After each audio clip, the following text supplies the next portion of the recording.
Tama-tama na ngayon alas 12. Good morning guys. Ano po tayo ngayon sa... Kumikita ka naman yung vlog mo? Hindi pa naman. Wala pa rin? Guys. Wala na isang taon po. Ano ka ba naman? Parang kailangan naman ako nagsimula rin. April ata. Hello guys. Nandito po tayo sa aking pinsan. Ito po yung hardware niya. Kaya guys, kayo follow nyo na lang po ang aking YouTube channel nyo. Ito po yung bago niyang business. Yan. Ito po yan guys. So ngayon, kung sinong gusto mag-follow, i-follow nyo para makilala itong hardware na ito. Para kahit paano lumaki. Ito, okay naman to. Mahina pa nga lang sa mga ano, dahil bago pa lang, nagsisimula pa lang tayo, nagsisimula pa lang siya guys, no? So yan po. Yan. Yan po yung ano niya rito, ayan. Mayroon siyang vulcanizing shop. Ito po, hanginan, ayan, pangdikit. Ito yung shop niya. Dito rin siya gumagawa sa shop. Ito.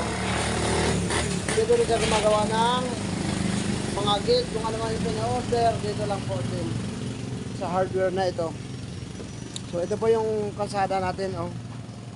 Yan po yung paahon. Taas. Yan.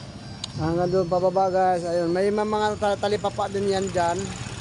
No? Kung mahirapan kang mamamalingki ka, hanggang tatalipapa ka na lang muna. Total, kung pang araw-araw na ulam. Yan, may ukay-ukay dito pala guys. Ano. So, dito tayo. Loob, papasok tayo sa loob guys. No? Yan. Ito po yung shop niya. No? Yan. Oh. Papagawa.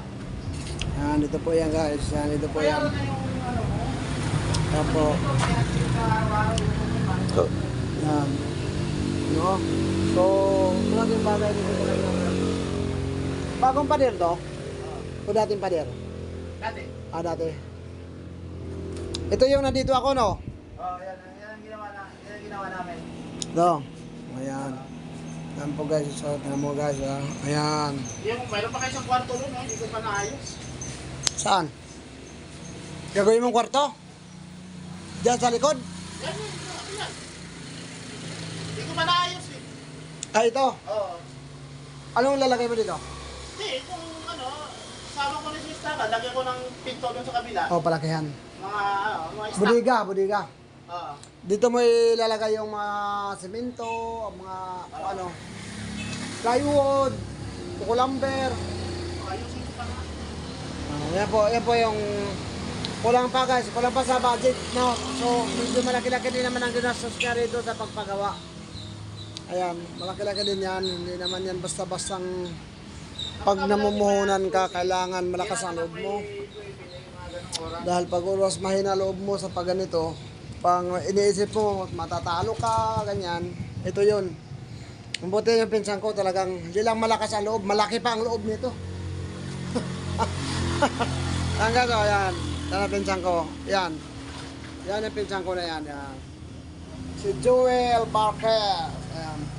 Kaya kung mapapanood nyo itong ano niya, ano, mag-like lang at mag-follow sa aking YouTube channel, Papa Ruel Vlog, no? Huwag nyo kalimutan, pindutin ang notification bell para lagi kayong updated sa aking channel.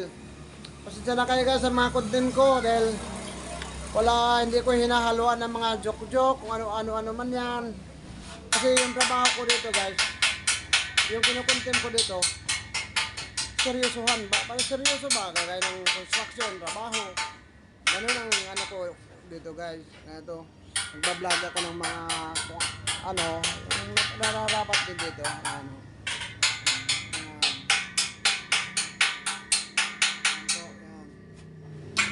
Yan po ginagawa niya guys, no? So, ayan guys, oh. Ayan, nag-welding po siya guys. Kaya,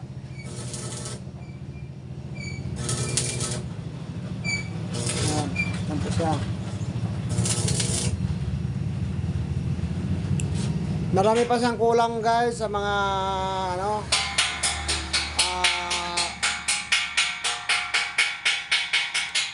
pwede niyo pong sabihin na kung saan yung mas murang bilihan para pangbenta ng hardware. Para mapupuntahan po namin. Ano niyo po kung saan. Kung No, guys. mga ano dyan, kahit mga ano lang, mga... Para pandagdag po dito guys no, sa mga sa tinda niya. Hardware niya kasi konti lang ang ano niya guys eh. So guys, Marami naman yung lahat. hanggang dito na lang muna tayo guys no, kasi pupunta ako sa kabila guys, sa bahay naman nila guys no. O kaya nga, Mga hardware. sige, maraming salamat. Paalam guys. Marami